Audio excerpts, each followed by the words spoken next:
ഓം നമ ശിവായ. ജാതകപ്രകാരം അനിഷ്ടഭാവത്തിൽ നിൽക്കുന്ന ഗ്രഹങ്ങളുടെ ദശാസന്ധികളിലൂടെ കടന്നു പോകുമ്പോൾ പലവിധങ്ങളായ മനോദുഃഖങ്ങൾക്കും അത് കാരണമായി തീരും.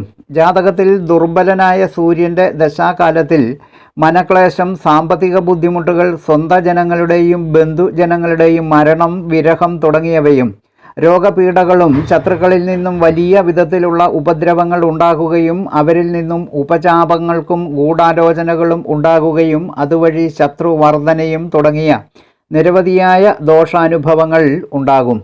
ഇതിന് പരിഹാരമായി ഞായറാഴ്ചകളിൽ വ്രതത്തോടുകൂടി ശിവക്ഷേത്ര ദർശനം നടത്തി ശിവന് ധാര തുടങ്ങിയ വഴിപാടുകളുടെ സമർപ്പണവും ഓം ആദിത്യായ നമഃ എന്ന മന്ത്രജപവും വിധിപ്രകാരം തയ്യാറാക്കിയ മഹാമൃത്യുഞ്ജയ യന്ത്രം ശരീരത്തിൽ ധരിക്കുന്നതും ദോഷ പരിഹാരമായി ചെയ്യാവുന്നതാണ്. മോഹനൻ ജ്യോത്സ്യർ, ജ്യോതിഷ ആചാര്യ.